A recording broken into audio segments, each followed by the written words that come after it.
إقبال الناس على دمشق انظروا له بعين الترحاب، لأنه رأس مال لكم هذا. هون القوة.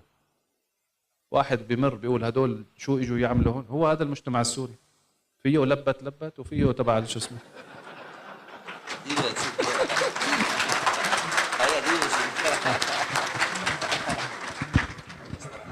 وهذا مجتمعكم يعني، لا تتضايقوا. ففيه هذا اللي بيعرف يشرب متة بالطريق، وفيه اللي بده يروح على الفور سيزون هنيك ياكل بالشوكة والسكينة. نحن مجتمع كنا ما بنعرف بعض، ما صح لنا نتعرف على بعض اساسا، بنخاف من بعض كثير. الجار بخاف من جاره، وهي المحافظة بتحكي على الثانية والثانية بتحكي على الثالثة. نحن مجتمع متنوع، ثقافته متنوعة، وهذا غنى له.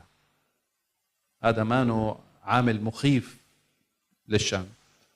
خلينا نضرب لك مثل في دولة من الدول مغلقة كانت ما حدا بيجيها، فهي في عدد سكان محدود وبيحكوا مع بعضهم وبيتسايروا مع بعضهم وبضلوا على شكل قبيلة وخلص عايشين مرتاحين. فهذا عمره ما بيتطور. فتحوا بلدهم فصار يجي ناس من برا ومن جوا وكذا، وتعرفوا على ثقافات أخرى وتعرفوا على أشياء فصار يغنى أكثر. فدمشق هي موطن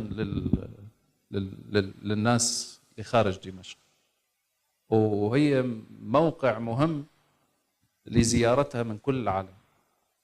وانتم أهل الكرم وأهل البشاشة وأهل التجارة وقديش تسوى وكذا، يعني هي شغلتكم يعني، صحيح؟ فشوفون سياح، شوفون كذا، انظروا لهم بأي عين. المهم أن ننظر لبعضنا كحالة غنى.